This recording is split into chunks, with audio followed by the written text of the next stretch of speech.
Hello everyone, my name is Mariusz Skrobała. I'm a political activist, publicist from Poland, and today with me, Mr. Charles Coulombe, joining me from Vienna in Austria. Hello, sir. Hello, good to be here. It's a great pleasure and a great honor to have you.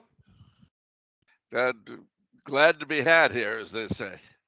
Yes, and sir, you are a very famous and prolific author, and probably your most famous book is Vicars of Christ, A History of the Popes. And as far as I know, you were, by the order of John Paul II, you were created a Knight Commander of the Order of Saint Sylvester for that book. Is that true?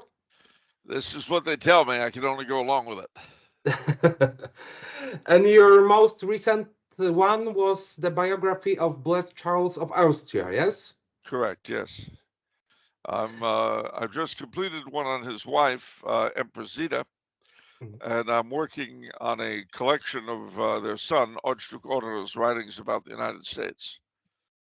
Very interesting. And I know that you are cooperating with a great website, the European Conservative. Yes, I'm a contributing editor and all that kind of thing.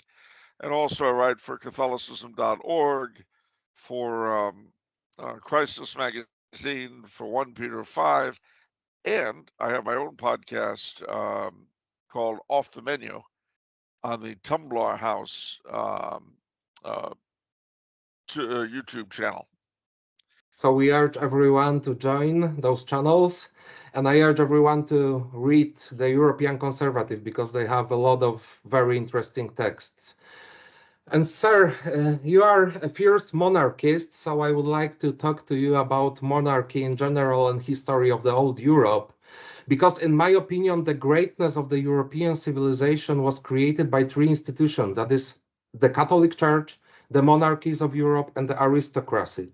And since they fell, and Catholic Church is in a state of crisis at the moment, the political left took over the Western civilization, and we are in a state of a decline. Do you think there's a strict correlation between democracy and the decline of European civilization? Well, what we call democracy. One of the problems in discussing these things is that people don't define their terms, and it's very important that you do so, because you could make the claim otherwise that North Korea is a monarchy, or you could say that because Hitler was democratically elected, he was a democratic leader, or you could say that well, I mean, if you're not specific about what you mean, it could mean anything at all. So I have to say that when we talk about democracy, people mean different things by it. They talk about democracy being majority rule. But of course, if that's the case, there are no democracies today in terms of nations, since in all likelihood, the vast majority of people would not agree with what are being done with them. You could hardly call the COVID lockdown a democratic move, since most people didn't really like getting locked up in their homes. So I would say what is called democracy certainly is very tightly connected to the decline of Europe, because well, for many reasons. The only real democracy in the popular sense, i.e. rule by the majority, that you're going to see is on a very low level. Some of the Swiss cantons, the town meetings that we still have in parts of New England. But these themselves are all medieval remnants, actually, of the lowest level of what was once a monarchical superstructure.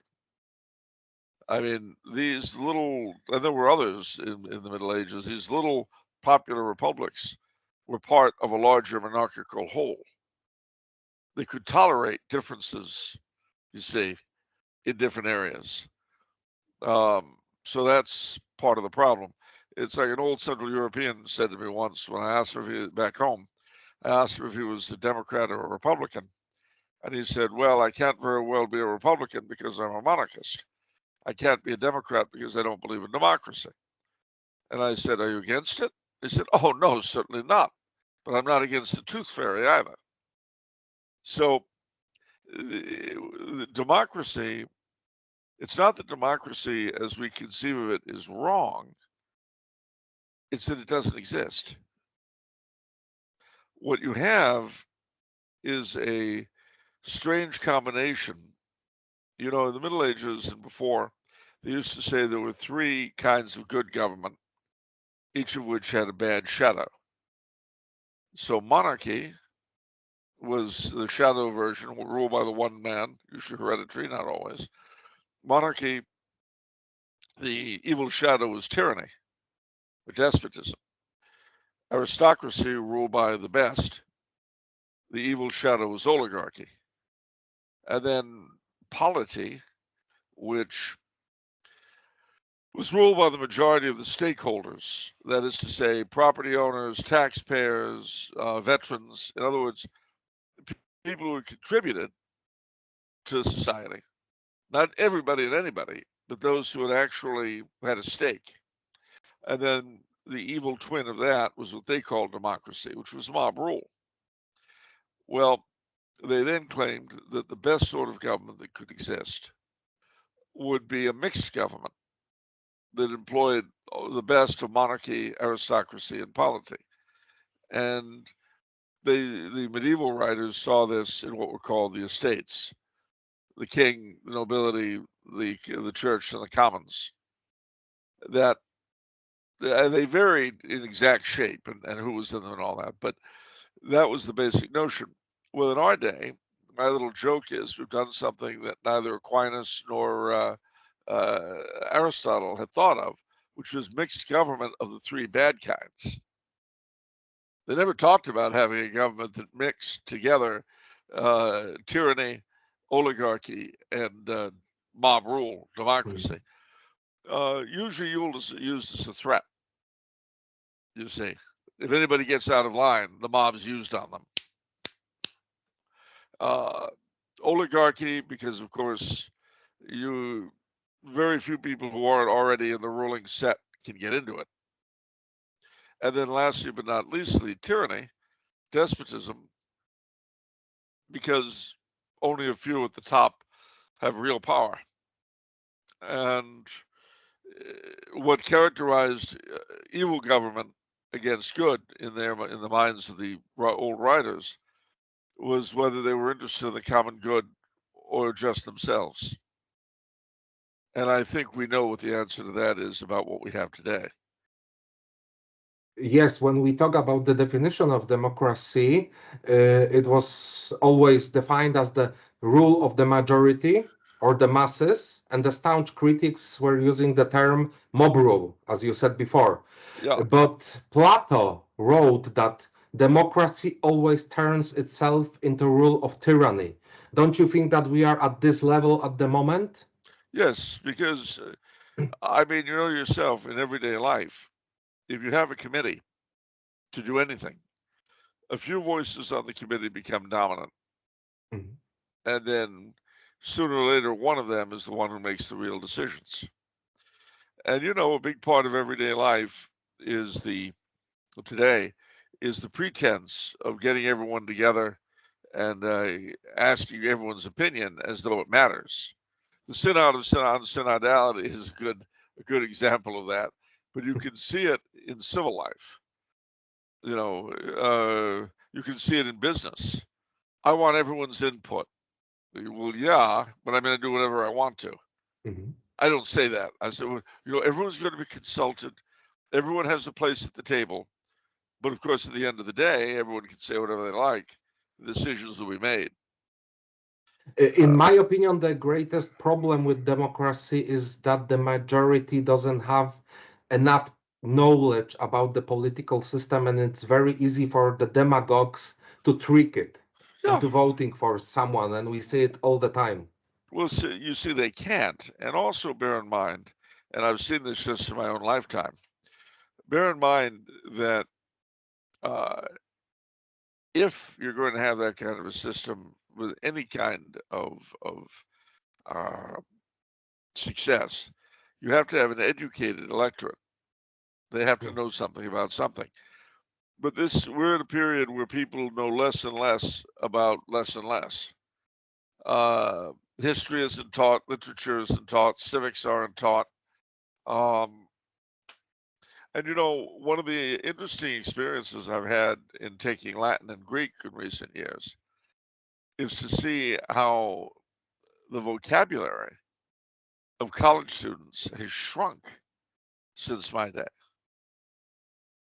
Now, that that's not a very good thing.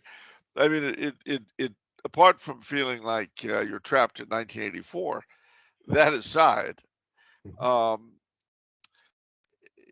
and I don't mean to give the impression that I think that there's this deep dark conspiracy deciding on this, but the nature of modern society is such that power is concentrated. You know the difference between power and authority. No. Well, it's a very important one. Power is the ability to make things happen. Mm-hmm. Authority is the right to say what ought to happen. So your doctor, for instance, has the authority to tell you to do this and such, but only you have the power to carry out the doctor's orders. Now, for the doctor to have authority, he has to have legitimacy. And where does his legitimacy come from? His medical degrees. Yes. That's where he gets the legitimacy to exercise authority in support of which you exercise the power. Now, that is true in everything, in every society. In medieval society, legitimacy was bestowed by God via the church and the coronation. And from that came the authority of the king or the emperor. Yeah. But power was very diffuse.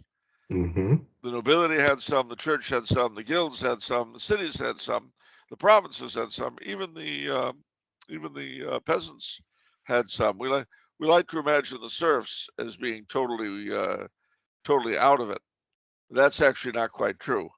There were a number of things they could do, striking being one of them, and burning down their master's home being another. But nevertheless, power was diffuse, and so a good king had to be like an orchestra leader, getting everyone on the same sheet of music. A bad king wouldn't really be a despot, although he could make life unpleasant for the people around him. What would happen is anarchy. Yeah. And the only really real way that he could discipline the more powerful in his realm was to declare them outlaws. Yes. And then any of their neighbors could take their stuff. And of course, you didn't want to have that. Yeah. You didn't want to push the king into declaring you an outlaw. And the king wasn't going to declare you an outlaw unless he thought the problems would result were worth it. So, like Martin Luther was declared an outlaw and excommunicated. And put under the ban of the empire. And see, and that you had the same thing in the Holy Roman Empire. That a city or a lord or something, if they pushed and pushed, they'd be put under the ban of the empire, and then their neighbors could go after them. But notice the power of the monarch was almost a Platonic ideal. It really was not something he could generally enforce, unless and to the degree that he could get people to cooperate with him. So with us, it's the opposite. Power is concentrated very, very tightly. Authority is diffuse amongst the electorate. And the problem with that is it becomes ineffective. And ultimately, the rulers of the state are not responsible to anyone. That's a very important notion, and I think it's the main difference between modern state that is very, very much centralized and the old monarchies of Europe that were decentralized. Because to give an example, even a serf had authority over his children and his family in his house. Yes. And the king or the feudal lord didn't interfere in it. Yeah. And he couldn't put him out of his house. Yeah. You see, the serf You know, on the one hand, he was trapped on his farm, but on the other hand, he couldn't be put out of it. Yeah. Yes, that's a So, fact. and if the Lord didn't like the Lord didn't think he was producing enough, too bad for the Lord. There wasn't much you could do about it. Yeah. And in modern industrial societies, if the employer doesn't like you, he will just kick you out and No, and then you're gone. Also, the serf had a lot more in the way of holidays than we do. yes.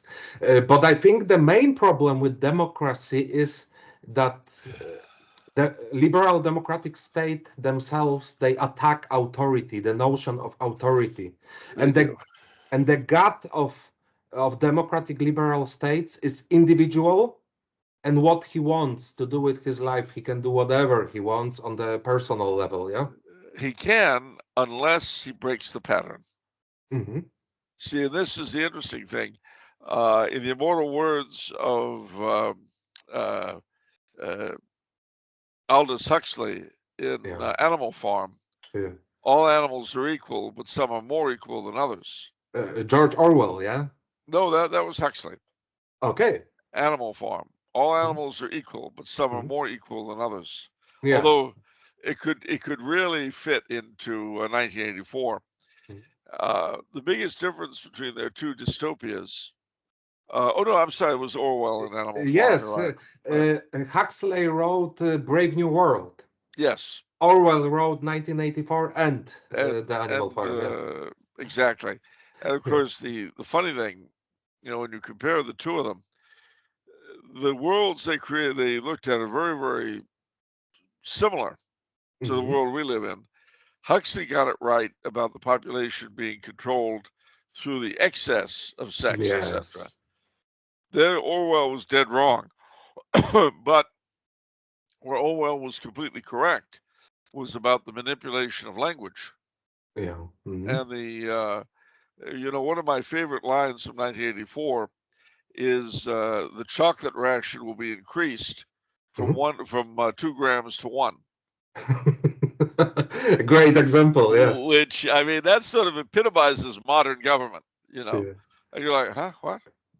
But if you notice anything, you're the bad guy. Yeah. Oh, yeah. And this Orwellian term, newspeak. Yeah, that's Newspeak, it. Newspeak. Yeah. and thought crime.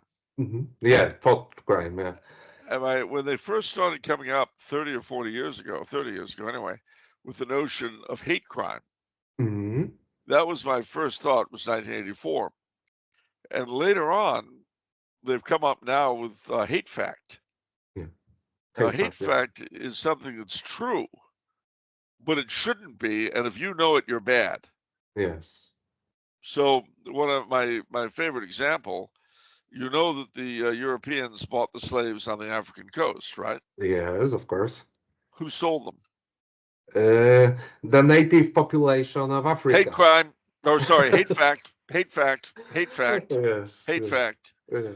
But Uh, it's a historical fact that they didn't enter into jungles. They were buying slaves from Africans at the well, not only that, front. the culture of the west coast of Africa, Mhm. the whole economy was based on the capture and sale of slaves. Yeah. Yeah. Before to the North African Arabs, Yeah. and to this day in Mauritania and Mali and all that, there are tons of slaves. Yeah. And the greatest example with slavery is what Ottoman Empire did. Yes. For a few hundred years, they were still literally stealing people from the shores of Europe and taking them to Istanbul, yeah, and selling They as slaves. were, they were, and even the two top officials in Constantinople until sometime in the 1800s, but up until then, the 1860s maybe, the two top officials in the Ottoman government, the so-called black eunuch and the white eunuch, Mhm. were both slaves. Yeah. I mean, they lived like kings, ha ha ha, Mhm. but they were slaves. And the Ottoman Sultan had complete power of life and death Yeah. over his subjects. But I must say, I'd rather live under the Ottoman Sultan than Kemal Ataturk. Kamala and what they did to the Armenian people, yeah? Yeah, well, the funny thing was that that was part of Turkey's transition into modernity, because the Ottoman Sultan was actually overthrown in 1908, replaced by the Young Turks.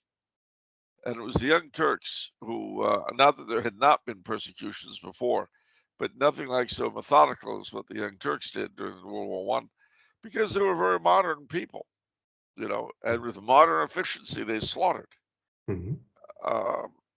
They were in turn overthrown by Ataturk, and by this time, basically, puppet sultan was abolished.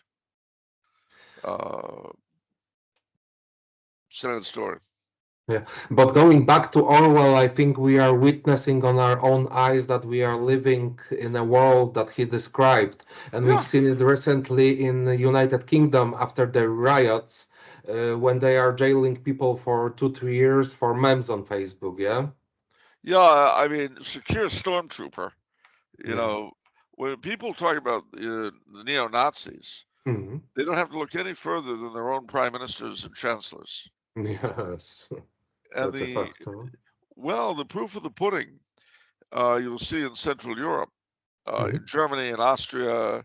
I couldn't tell you about Poland with I don't know the attitude of the Tusk government to the Polish Home Army, but I know that in a lot of continental Europe, the attitude toward a lot of the resistance is embarrassment.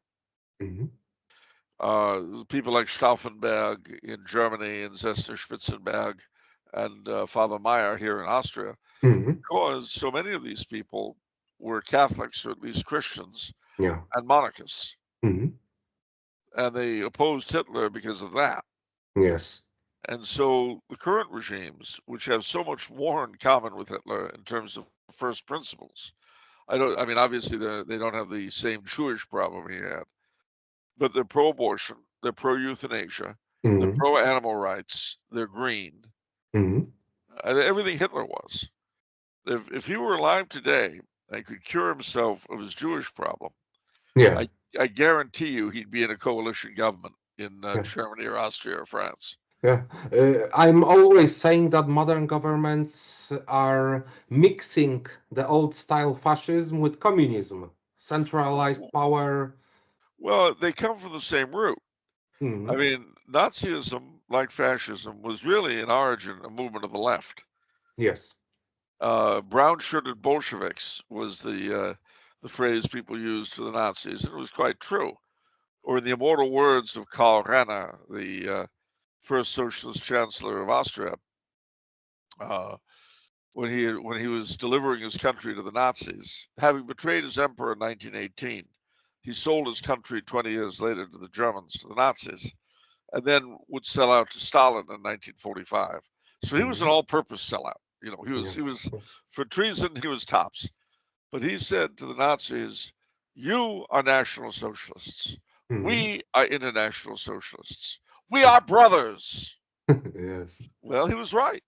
There's not a lot I can agree with Karl Renner on, but I can, they're the old traitor, the old sellout really caught on.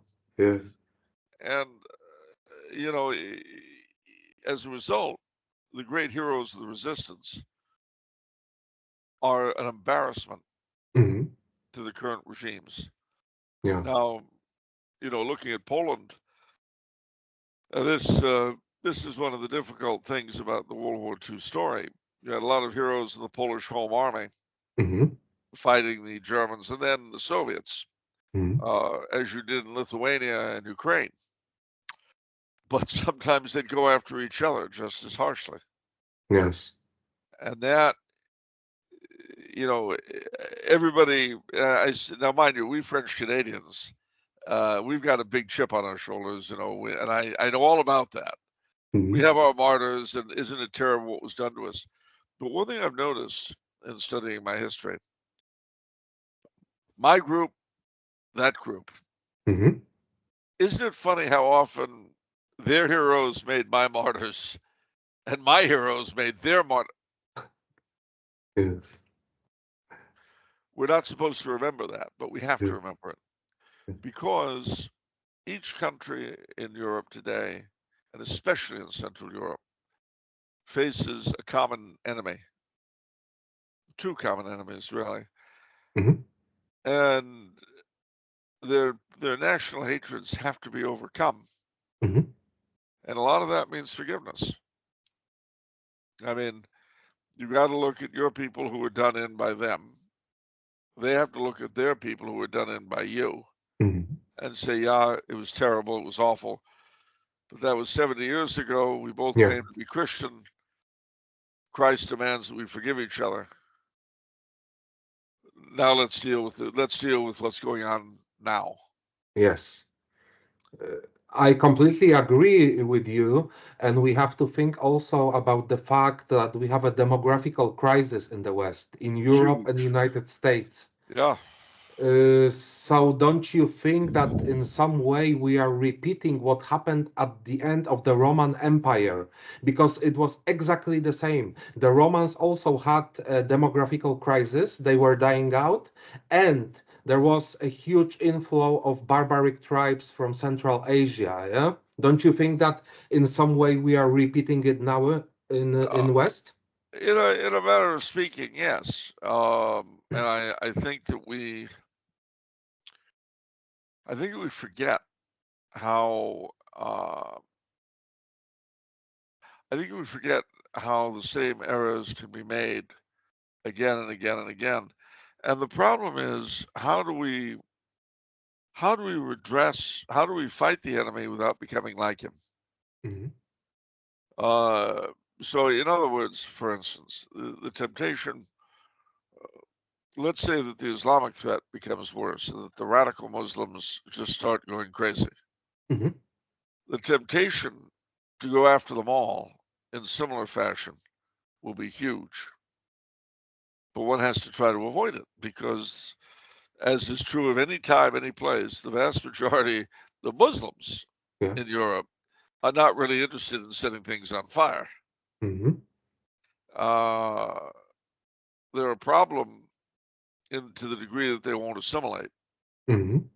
But see, even there ought to be, if the church were thinking evangelistically, we would be thinking about how do we convert Muslims? How do we make Christians of them? It can be done, and it has been done. It has been done, but when they look at us at the moment, at the weak church, they are not It's, interested in it at all. of course not. And obviously, we're going to have, as far as the church goes, it's going to take 10 years, perhaps, or Mhm. 15, for the leadership who want to trap us in 1969 to go away. Mhm. They go away, they will. But the problem is those 10 years, those 15 years are crucial Mhm. to the future. And you know, it hit me. They've just designed this new, I don't know if you've seen the new mascot for the sit-out process, Loose. What what is that? What are you even doing? What has that got to do Mhm. with anything? You know, Yes. why not come up with a new Pope Barbie? Yeah. You Mhm. know, why not a papal Barbie? See, well, Yeah. Yeah. here's Pope Barbie. What Yeah. has that got to do with anything? Yeah. It's completely crazy. And when real Muslims look at it, they are laughing. Of course they are.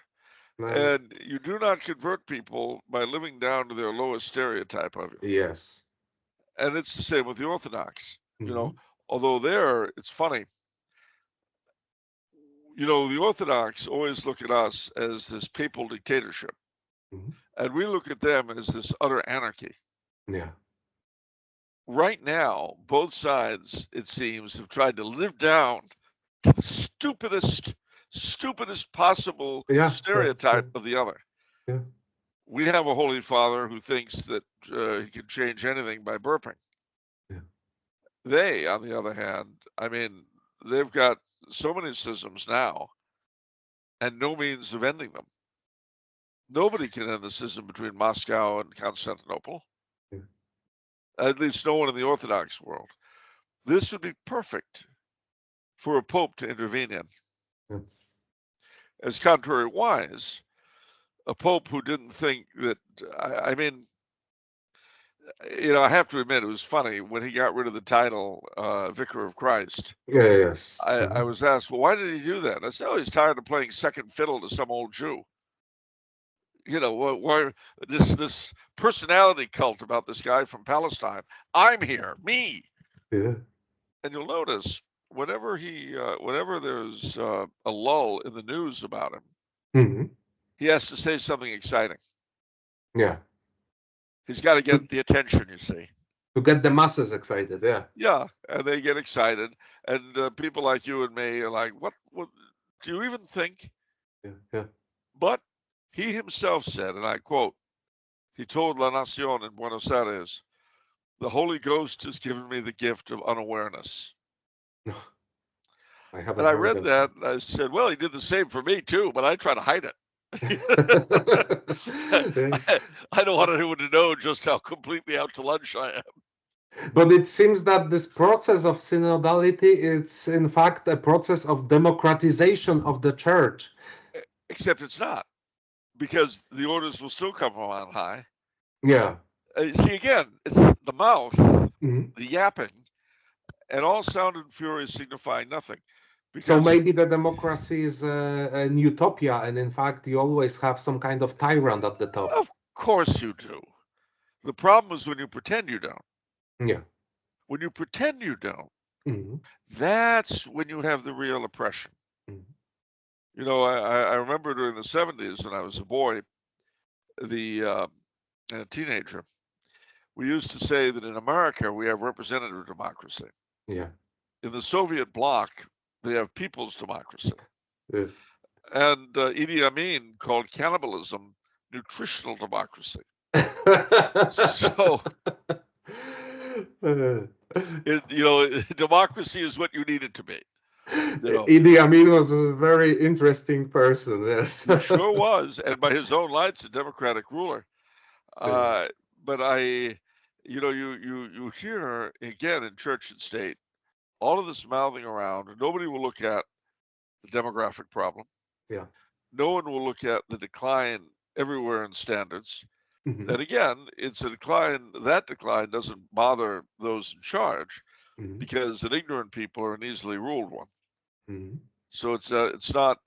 I don't mean to say they necessarily encouraged it consciously, but bear something else in mind. They're not that bright because you see our leadership over the past several decades Mhm. has declined the way Yeah. their populations have. Yes. Mhm. The rulership today are as much stupider than their grandfathers and great grandfathers Yeah. as the normal run of people are. That's a fact. Yeah. Yeah. Yeah, these are not smart people. Mhm. And you'll hear people say, well, there's got to be somebody smart in the back room. No, Yeah. they're clever and they have the inherited machinery of power. But that inherited machinery is beginning to break. Mhm. That's the problem, you see. I will say something maybe politically incorrect, but the great example is Kamala Harris, because when I hear her and I look at her, she doesn't know anything what's going on. She is like, in my opinion, she's like a puppet for. And why should she know anything? Is Yes. knowing something that great? Yeah. Her role is to win the elections for the people who are standing behind her. Yeah. Well, yeah, and the problem is they're not that bright either, because if they Mhm. were, they wouldn't have as a front lady someone so stupid. Yes. I Yes. mean, a friend of mine, my best friend is German, lives in Aachen, and Mhm. he made a point to me about Kamala Harris, and it hadn't occurred to me, but Kamala is, how do I put this? Her speech has a rhythm to it. Okay. Uh, she's got a sort of manner to herself of sorts. It. I was trying to put my finger on exactly what it was, you see, and Axel put it, I think, very well when I said to him, trying to get this, and I can't. He says, Charles, Kamala Harris sounds the way stupid people think smart people sound. Great example. And I thought about that. You know, when I was a kid, there was a comedian called Sid Caesar. Yeah. And part of his shtick, as you say, was phony French. Mhm. You know, he goes, de concert, pour le nom, pour le tostonoir, which, you know, it was gibberish if you knew French. Yeah. But if you didn't know French, well, sounded like French. So that's how Kamala Harris is with intelligent discourse. Mhm. It's imitation. Yeah. And it's all part of the act, ladies and gentlemen, all part of the act. But Yes. but she epitomizes in a lot of ways 20th century, 21st century discourse. You know, I like to show my nephews and nieces the symbol of the 21st century. You see the big mouth yapping constantly, but Yeah. look, that tiny little brainstem right up there keeps all the involuntary movements going, but yaps and yaps and yaps, Yeah. and it has nothing to say. Yeah. So the question, I mean, all of these things are bringing us to a crisis point. You Yeah. know, we have 10 years ago, I had hopes that Putin might turn into something useful from the standpoint of Western civilization. Mhm. I'm not one of these people who think that the Russians are outside of Europe, but Mhm. then I consider the Americans to be inside Europe. So there you go. I think it was Otto von Habsburg who said Mhm. that Europe actually extends from San Francisco to Vladivostok. Yeah, that was him. I know this quote. Yeah. Mhm. Yeah, and I agree. I agree 100%. And the irony is that Europe was occupied for Mhm. so many years by the two frontier countries, Mhm. you know, by the two peripheries, Yeah. which didn't do Europe any good, and it didn't Yeah. do the periphery countries any good. And Yes. Yeah. being an empire has not done my United States any good at all. Mhm. We're not good at it. We don't know how to do it, and we don't really have anything other than technology to export. Yes. Mhm. We, I mean, don't get me wrong. There's a lot I love about my country, but as an empire, Mhm. frankly, we're no good at all. Yeah.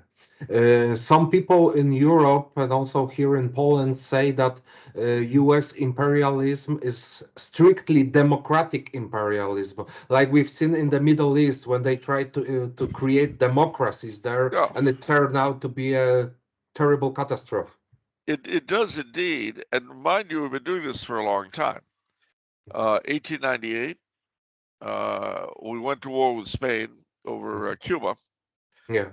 and we ended up annexing the Philippines, Puerto Rico, and Mhm. Guam. The only Yeah. reason we didn't annex Cuba is Mhm. because having gone to war for Cuba's freedom and then annexing it would have been a Mhm. step too far even for us. So instead, we set the stage, both in Cuba and eventually the Philippines, Mhm. for endless instability, and partly by trying to impose American values on Catholic Hispanic societies, Yes.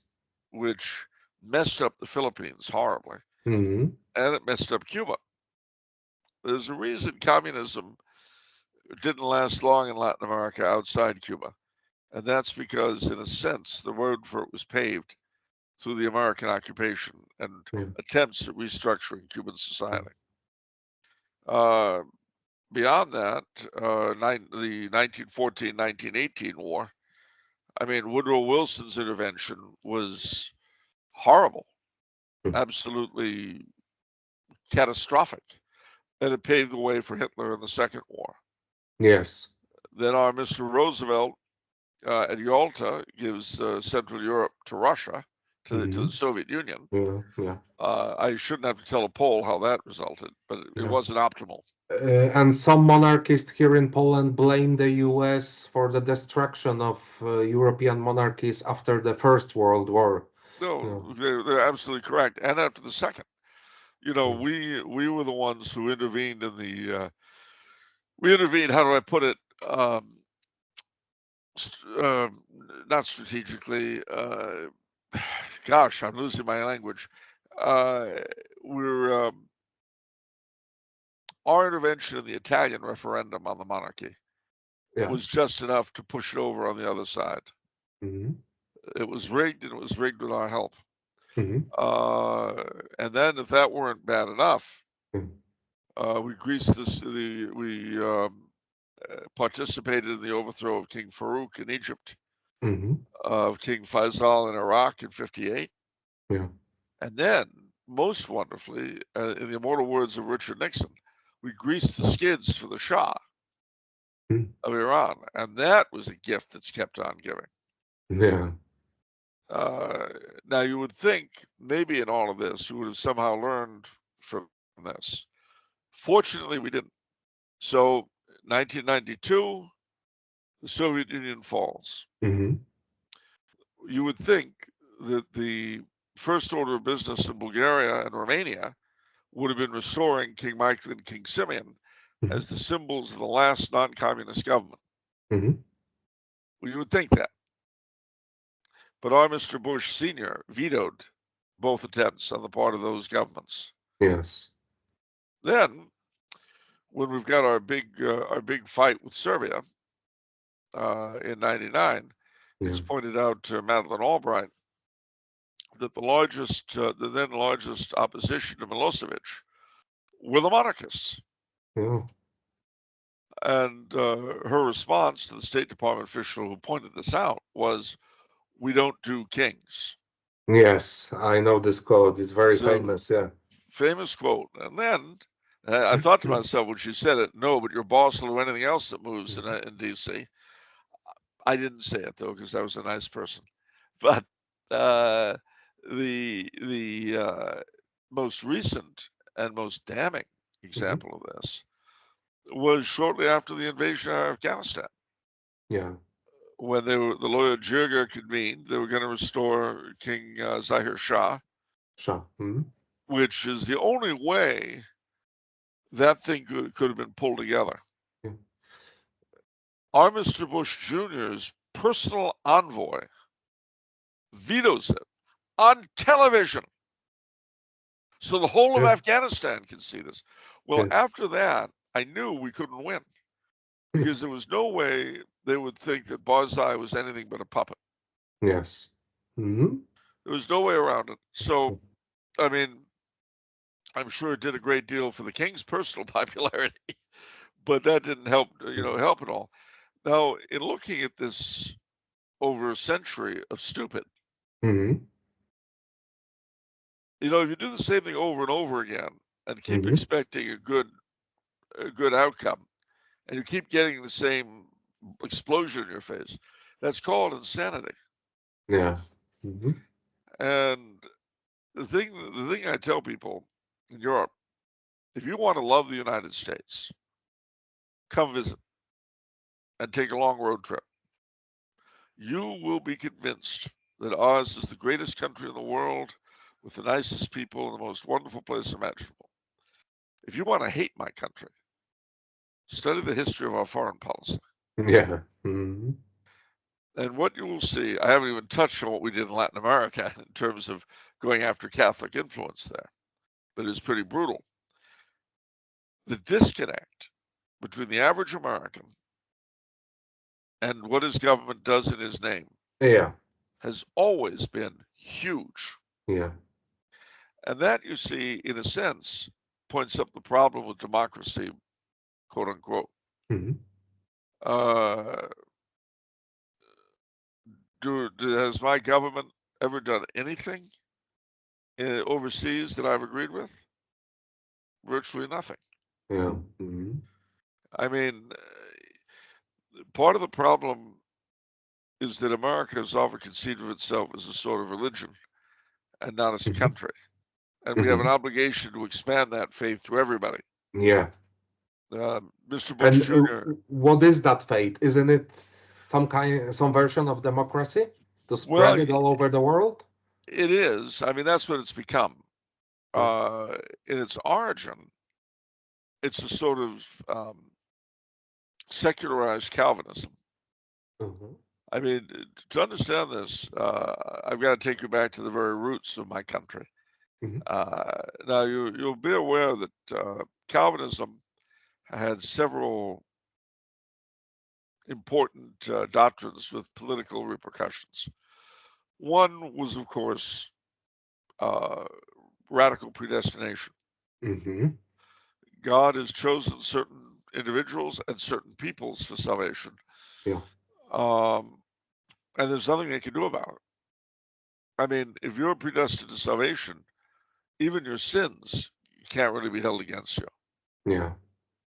And contrariwise, if you're predestined to hell, none of your good deeds will do you any good.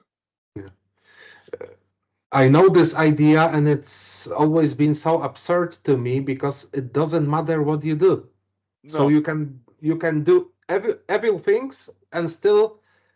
Well, in practice, it usually doesn't work out quite that way if everybody's a Calvinist around you, because you can't be sure who is saved and who isn't. So you want people and to reassure yourself and your neighbors that you're among the saved. So, amongst other things, God will doubtless reward his just with material goodies. So you work hard. And working hard and making a lot of money becomes a religious duty. You see this in the Swiss, the Dutch, Scots.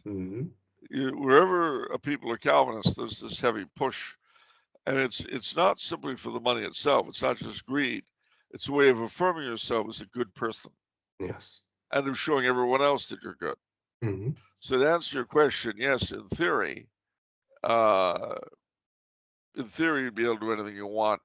But if a big part of your religion is reassuring yourself that you are amongst the saved, you're not going to take that route. On the other hand, if you do consider yourself reprobate, if you figure, well, I'm going to go to hell anyway, and this you do see, then you'll do whatever you want, and you won't care what anybody thinks. So this is kind of problematic. Please do forgive us, but we had a problem with internet connection, so we tried to resume in the other day, and we talked about America. You said that America looks at itself as a kind of a religion, not a nation. And my question was, what kind of a religion is it? Is it a kind of democratic religion? Yes, in the sense that democracy, as long as we don't try to define it, and liberty and freedom are its major dogmas. But again, you mustn't try to define them. But the origin of that religion is actually in Calvinism.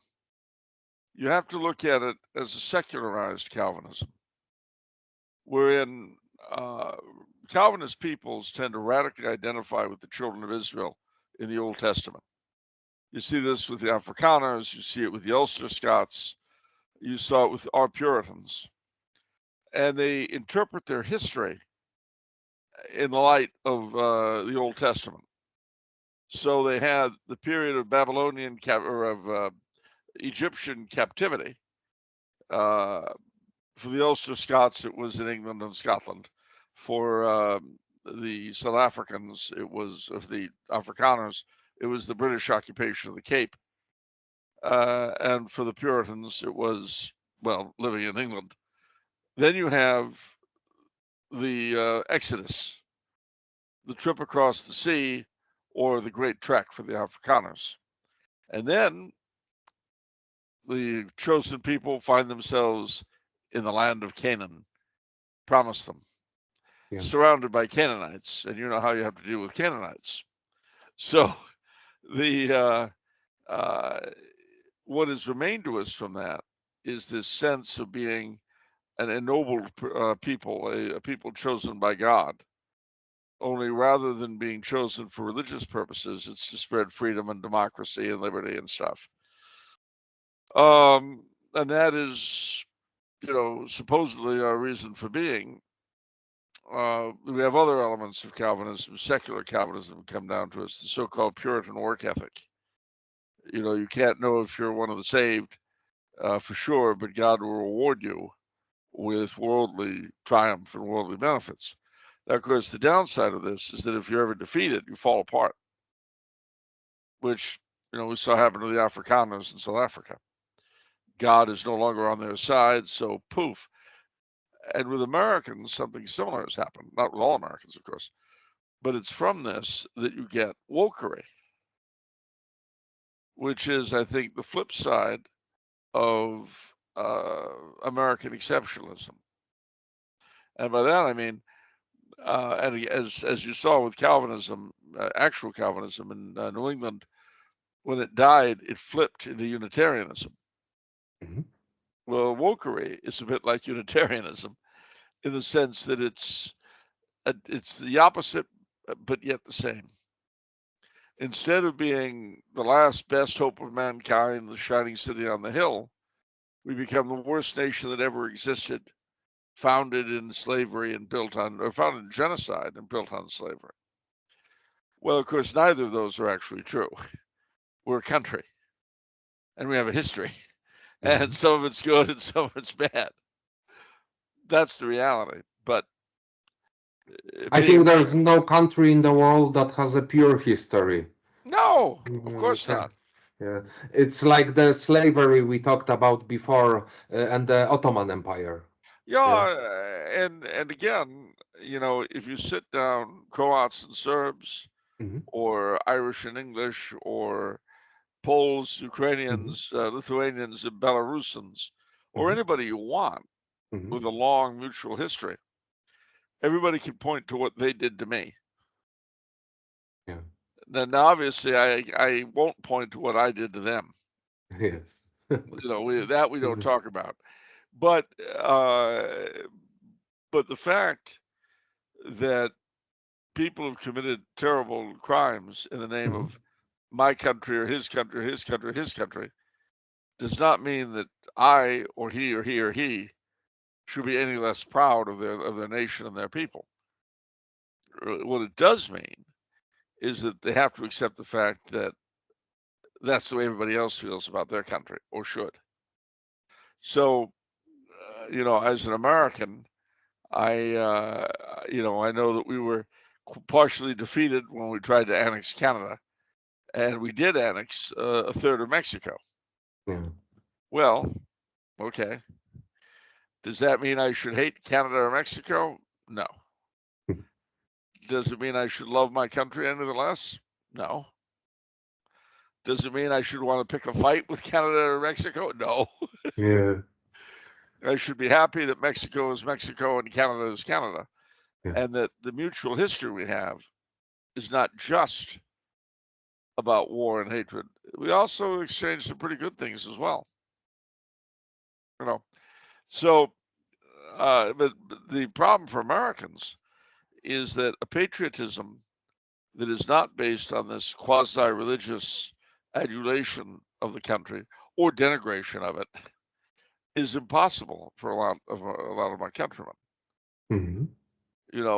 My country does not have to be the greatest country that ever was for me to love it. All it has to be is where I was born or where I came to. That's all it needs. My father doesn't have to be Mr. Universe. My mother doesn't have to be Woman of the Year. All they have to be is my father and mother. Yeah. But I think in the United States, there's a huge distinction between the conservative population, for example, from the Midwest or the South, and the US federal government. And a lot of scholars, right-wing scholars, are saying that in the 20th century, the federal government of the United States created this kind of imperialism that tried to establish democracy wherever possible. And we've seen it in the Middle East in the last years. Yeah. I would agree, but I would say also that it's something that's sort of connected to our culture. In other words, in the early days of the country, you had what was called manifest destiny. Yeah. And that was the idea that the United States were fated by God to expand across the continent of the Pacific. Well, then it became, in the late 19th century, early 20th, the idea was that that manifest destiny would bring us to dominate all of the Americas. And then finally, after 1918, although we didn't call it manifest destiny, the same idea was that we would transform the entire world into our own perfect image. Mm-hmm. But it's in the same impulse, Yeah. which is religious at root. For a religion that is a non-religion, a bit like communism in that way. But this new modern version is secularized. I think that's the Yes. most important thing about it. It's more Well, political, economic. yes, you're right, and it was always more political than religious. But it had, in the beginning, it had a sort of religious frosting. Yeah, yeah. You actually had people say, this is God's way of civilizing the world. Mhm. They would say things like that in the 19th century. Today, that religious frosting is all gone. Yeah. Uh, when we go back to religion, don't you think that religion is the soul of the civilization? And when religion dies, the civilization also dies. We've seen it before with the ancient Rome, and now we are witnessing the same things happening in Europe and United States. We see the rise of atheism, and on the other hand, the demographic catastrophe. I think it's correlated completely. Of course. People who are religious, they tend to have a lot of children. We see it in the Middle East, we see it in Africa. Atheists, they don't have. Well, no, you're absolutely right. Part of the reason for that, of course, is that children are the ultimate expression of hope in the future. Mm. But if there is no God, there is no hope. Basically, what you end up with is an attempt to escape pain or to pursue pleasure Yeah. as long as your body can stand it. And then poof, like any other animal, you're dead and gone. It's a pretty dreary world. And why would And you want to? we see it all around us. We do. This quest for pleasure, it's the main notion of our whole civilization at the moment.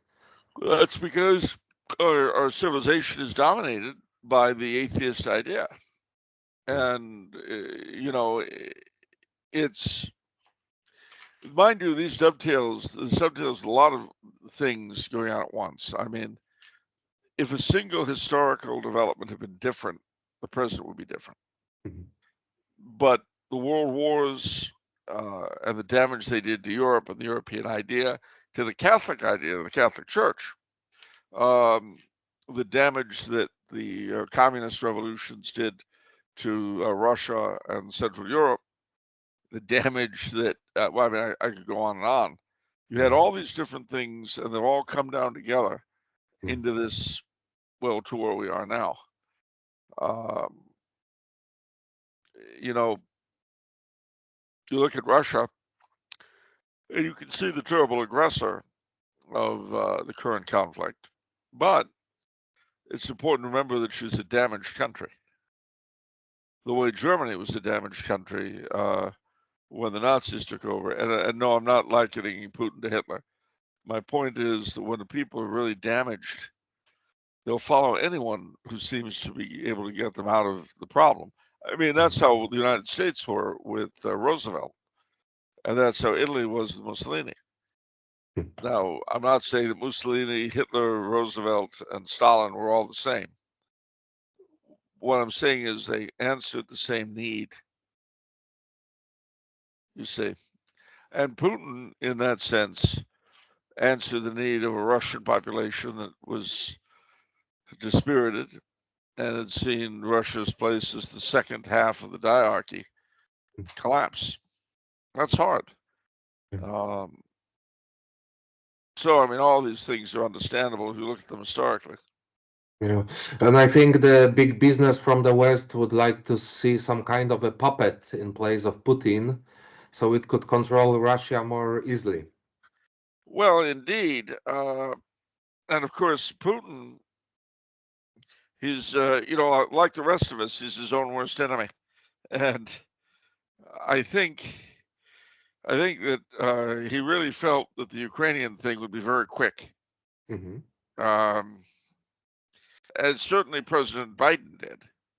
That's why we offered Zelensky refuge, because we thought Ukraine was going to collapse.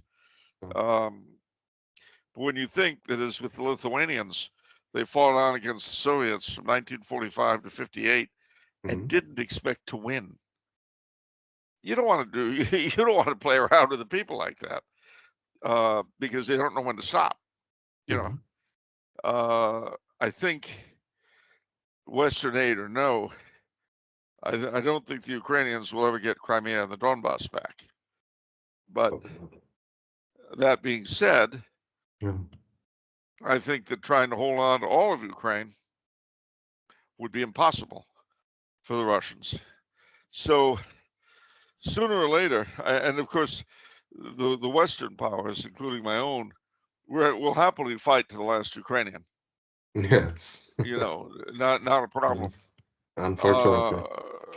And knowing as many Ukrainians as I do, and having been over there, as you can imagine, I'm not really happy about the whole thing. Putin's apologists will tell you that he was pushed into it. Well, yes and no. I mean, to give an example for what is for me the recent past, we won't be for you. Yes. But my father's family were what was called in the 1930s America First, which meant nothing to do with Trump. He wasn't around then. It meant that they were opposed to American intervention in another European war. And they believed, and I agree with them, frankly, that Roosevelt, having tried and failed to push the Germans into declared war on us, started pressuring the Japanese. And being somewhat less subtle, shall we say, than the Germans, they in a sense, fell for it. And they attacked at Pearl Harbor. But while my dad certainly believed that in 1944, he volunteered anyway. Because even though he didn't have to go, he was the only son of a widow. But he volunteered to go because, despite believing that they'd been pushed into it, they still did it. And they didn't have to, but they did. So similarly, I mean, Putin, may well have all sorts of reasons why he did what he did, but the fact is he did it. Now, if he hadn't, in all likelihood, the war that had been grinding on since 2014 in Donbass would be in its 10th year without anybody caring one way or the other, because so few people were involved. Now we're presented with a conflict that might well turn into World War III. And who's that going to benefit?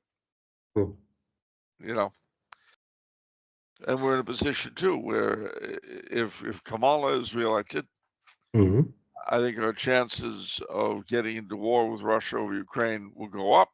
And our chances of getting into war in the Near East will go down. If Trump is elected, I think it's vice versa. The chances of going to war in Ukraine will go less, but the chances of going to war in the Near East will go up. So, do you want to be punched this way or punched that way?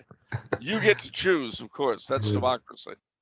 I hope that Third World War will not happen, because it would be a suicide for the Western civilization. Because we know from the First World War and the Second World War that Europe and the United States lost millions of young people.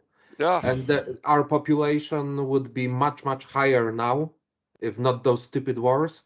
And now, in the wake of demographical crisis that we have in Europe and in United States, Australia, Canada, all over the West, it would be a suicide. And I think, of course, it would. Yeah. And if you think about what would have happened had the First War not occurred, it wasn't just the numbers of young men that died; it was the quality. Also. Because it was the brightest and the best who threw themselves into the war. in the very Yes. beginning. Mm-hmm. Imagine that spirit, that drive, Mm-hmm. that joie de vivre had lived Yeah. to help dominate to help guide Yeah. the destinies of the nations of Europe. Yeah. What a different world it would have been. Yeah. And to say nothing of Franz Ferdinand being alive to be Emperor of Austria-Hungary. Yeah. Europe had incredible achievements in the last few hundred years. Yeah. We can only imagine what would have happened. Yeah. Oh, a Europe at peace for another 50 years. Lord knows what they would have produced. Yeah. I'm always thinking because we lost our monarchies, because monarchies, even those who are left, like in United Kingdom, they don't have any real power. No. We lost aristocracy, the nobility, then they don't have any power at all at the moment. So the only institution left in the West is the church, but the church is in a state of extreme crisis. But it's the Yes. last institution that has some kind of influence. And in my opinion, the main reason for the crisis in the Catholic Church is a process, a centuries long process that we were witnessing of church abdication from the political and social sphere in favor of secular states. Because now the secular states and the secular law is above the church. Yeah. Uh, Well, I'll take you a step beyond. mhm. I would say that is a symptom of a gradual loss of belief on the part of the hierarchy and a lot of the clergy Yeah. on the salvific nature of the church. In other words, if the church is the means of salvation for every man, woman, and child on the planet, if baptism is the entrance to heaven and so on, then you have one set of views, and you will behave in a given manner, especially if you're a churchman. But if you don't, if you believe that anybody could be saved without the church, then what is the church here for? What does it mean? Nothing. Yeah. Now, to be honest, if you believed that way and you were open and honest with it to yourself, if you did that, then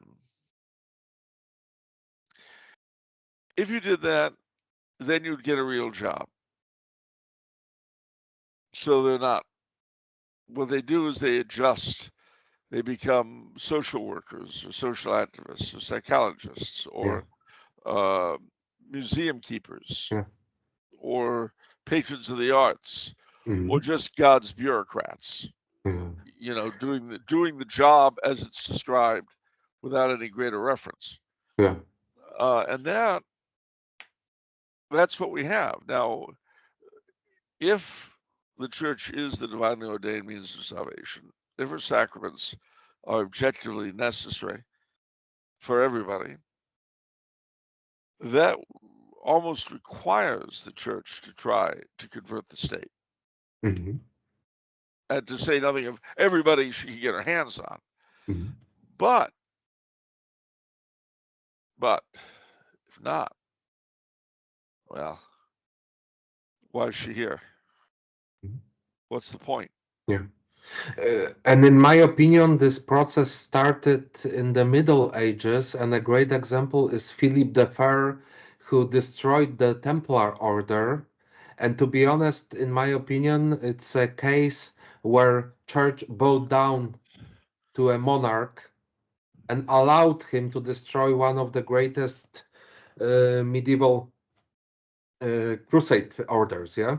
Well, it's a little more complex than that. Mhm. In that, firstly, Philip the Fair had basically his henchmen had smacked around Boniface VIII, who died Mhm. as a result of his ill treatment, Mhm. and the papacy was literally carried back to France. Mhm. So it was a little complex, shall we say. Mhm. Uh, Now, it was certainly a foreshadowing of things to come because by laying hands, as it were, on the tyranny. I mean, that's why Dante, who was as deep a Ghibelline as you want, puts Philip the Fair in hell because of the way he attacked Boniface VIII, whom he also puts in hell, but for different reasons. And this certainly was it didn't help. But then, as time went on, you have the Protestant revolt, and this in turn in the Protestant countries ends up pitting the church against the monarchy, when they're supposed to cooperate. And then, time goes by, you have revolutions in all the Catholic countries, so that the Protestant countries become the preservers of the outward form of the Middle Ages. The soul's gone, but they've kept the form, whereas in Catholic countries, so much of that was destroyed. I mean, the very idea of the Catholic state was destroyed eventually.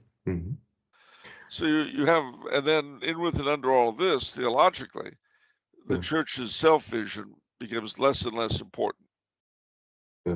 And the apogee of this, ultimately, was COVID. Yes. You don't need the sacraments, is what we were told. The church is closed. Well, you don't need them. I mean, in website after website of parishes around the globe, they would say, make a perfect act of contrition, make a spiritual communion, donate here. Well, I'll tell you what, I'll do two of those things.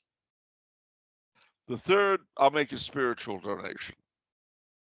And they can spend it the way I was able to go to confession and receive communion, spiritually.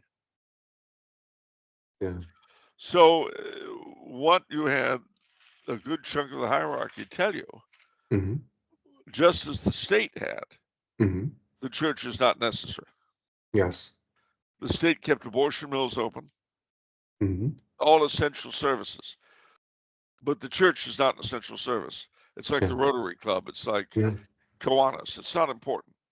It's like we've seen in communist countries. The state is replacing religion and the church. Yeah, and the difference, though, the difference was that under the communists, you had heroes. You had Wyszynski, you had Mindszenty, you had Baran, you had Stepinac. I mean, that was stood up to by many, many, many brave and bold Catholics. This was the leadership of the church offering themselves to Mammon. Yes. And all you can say to that is, that's nice, Judas. If I say something like the religious law and the church should be above the state, it's a crazy notion nowadays in the West. To give an example, in the Islamic world, still a lot of population thinks that the religion should be above a state, and it's nothing crazy for them. We lost that notion in the West, don't you think so? Yeah, and we lost it. See, the medieval state, as I believe I mentioned earlier, the medieval state was designed to attempt the common good. Now, how do they define the common good? Well, ultimately, the salvation of every man, woman, and child in the state. Now, while the church dealt with that directly, the state dealt with it indirectly, partly by receiving legitimacy and authority from God via the church. We talked about that, the coronation and everything. Partly by supporting the state financially. Supporting the church financially. Partly by its laws supporting Catholic morality. But also in general by making sure that people were not so hungry that they couldn't think about their souls, and B, making sure that crime and invasion were held off. Because if you're being robbed or you're being starved, you're not going to think about your soul that much. So that was another indirect way in which the church, the state helped the church. But with the modern idea of the state, that's all gone. The state, Yes. see, as I believe we mentioned earlier, every human society, every human state has an animating philosophy. Mhm. The state church. It may not be religious, and very often it becomes worship of itself. But they have to have that because you've got to have some sort of animating principle for the state to exist at all. It can't just exist to exist. Yeah. When it comes to the crisis in the church, I would like to ask you about your opinion about one of the most controversial figures in modern church. I'm talking about Archbishop Vigano. Some Ah, people, some people see him as a great defender of dogmas and tradition. Mel Gibson even compared him to Athanasius. Some see him as a heretic in the way that he was excommunicated lately. What's your opinion about this figure? well, firstly, I don't have a cut and dried opinion Mhm. because I really am not privy to everything that to everything in his case. I know that looking at the backdrop against which he was operating, some of his statements sound very extreme. Mhm. But if I were in his position and had been through what he's been through, I might get very extreme myself. Mhm. That doesn't mean he's right. It doesn't mean he's wrong. Mhm. You see what I'm saying? Yeah. But he witnessed the highest echelon of the church hosting the infamous Cardinal McCarrick. Yeah. Now, what are you Uh, supposed to do? Oh, well, business as usual. No, you can't do that, you see. yeah. Now, that doesn't mean he is necessarily right. Mhm. It doesn't mean he's necessarily wrong. It Mhm. means when you're confronted with that, Yeah. you probably will not react in the most measured way possible. Put this another way, I remember reading an account of a house-to-house search in an apartment building, a tenement in Los Mhm. Angeles back in the Mhm. 1940s. Now they Mhm. were looking for something entirely different, but while they broke into one of the apartments, they literally broke into. There was this guy abusing a little boy.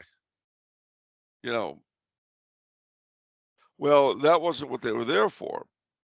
But they grabbed the guy, they threw him out the window, and then they went back to what they were doing.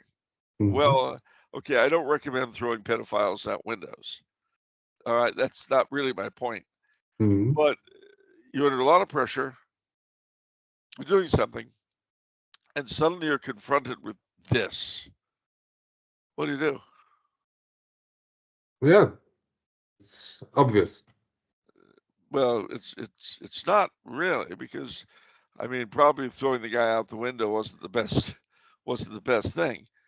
But they couldn't they didn't have a lot of time. Mhm. B, the people they were seeking were armed and dangerous. And C, they couldn't let this guy just keep on sodomizing the kid. Yeah. Yeah. Yeah. That's the way it would happen in the Middle Ages, probably. Very, Yeah. very, very possibly. Yeah. And it might happen to you or me if we found ourselves confronted with such a horrible Yeah. scene Yeah. and not a lot of time and a lot of pressure to get Mhm. moving. We got to get in. Mhm. We don't have time for this. Okay. Why do I bring this up? Well, Vigano was under a lot of pressure. We are all of us in an impossible situation in the church right now. And I say impossible because, you know, after the hierarchy and a lot of the clerics hid under the bed during COVID Yeah. and told us we don't need the mass. Mhm. And then they come out and say, oh, well, you can't have the traditional mass. Really? Really? How about you go back under your bed? How about Mhm. you just keep hiding? Because you've got nothing we need to hear. Yeah. You've already said that what you're doing is not important. So when were you lying? Are you lying now? Or are you lying then? Mhm. Either way, you have no credibility with me. Now, Vigano, his charges may or may not be correct. I don't know most of them. I have no way of I'm not going to say they're true because he says so. I'm not going to say they're false because he says so. Mhm. I don't know. And I have no means with which to prove or disprove his a lot of his assertions. But that's on the one hand. On the other hand, I'm not going to just simply discount him because the feckless bunch of zeros who showed how much they care about my soul Yeah. in a very concrete way Mhm. say so. I mean, what if I were at Joan of Arc's funeral? What am I supposed to do with that? Yeah. A regular ecclesiastical tribunal finds the woman guilty as a witch and a heretic and burns her. Now, even if I were convinced of St. Joan of Arc's innocence, Mhm. there's nothing I could really do about Bishop Cochon. What a beautiful name. It means pig. Yeah, cochon in French, yeah. Yeah, the spelling's different, but the pronunciation's the same. Mhm. But let's say I knew what a terrible person Cochon was. Does that automatically make Joan of Arc a saint? No. Mhm. Am I really in a position to know? Not really. Yeah. And so too with Vigano. I'm not saying he's Joan of Arc, but he could be. Yeah. But I think we all can agree that heresy is spreading in the church because some things that modern hierarchs are saying were impossible to be said even 100 years ago, not to mention 500 or in the Middle Ages. Oh, without a doubt. And again, you know, looking at the way the Holy Father and the gang in the Holy See are going after traditionalists, Mhm. you know, Yeah. while allowing everything else. And Yeah. this after hiding during COVID. Yeah. As I say, go back to COVID. Go back under the bed, pull Mhm. the covers under, keep your Yeah. mouth shut. Because you know what? Somehow the world got on without you. Yeah. Isn't that weird? All the Yeah. time, all the time you told us you didn't need us Mhm. and hid away, somehow life went on. Yeah. Maybe that's why so many parishes have permanently lost members. And maybe that's why those parishes and those dioceses whose bishops and priests struggled to keep some kind of life going on, maybe that's why they tend to have more people now than they did before COVID. Mhm. You think? Could that possibly be? I Yeah. don't know. It's too hard. I don't get it. We all know that the Latin Mass was bringing in a lot of young people. It was just popular. And if someone is working against it, it's like he's working against the interest of the church. It's Well, craziness. against the interest of the church and against the future. Yeah. Because you see, these elderly non-binary people are trapped in 1969. Yeah. Now I get it. I'm an old man. I remember being young. Yeah, I remember. I remember feeling really alive. You bet. Yeah. But no matter how hard I smack you, Mhm. it's not going to bring back 1969. Yeah. I mean, I can throw rocks at you. I can kick you. I can jump up and down and scream till I'm blue in the face. And this is part of the problem too, because they're on their way out and they know it, Mhm. and Mhm. it makes them furious that young people are embracing things they've spent their entire career trying to destroy. Hmm. And maybe we can suppress it just before we get buried. Yeah. The best revenge would be to give each and every one of them a solemn high requiem. Have a nice trip to purgatory, Your Elegance, if you go that high. Yeah. In my opinion, there's no future for Europe and the Western civilization if we lose religion. Well, There's of course not. And the again, your civil elites are like your religious elites, blind as blind can be. Mhm. Uh, because when a leadership when a leadership go crazy, the little visions that dance in their heads are more real to them than not just their subjects' well-being, because we know they don't care about them, than their own well-being. Mhm. And they're stupid when they just don't know how their own machineries of power work. Mhm.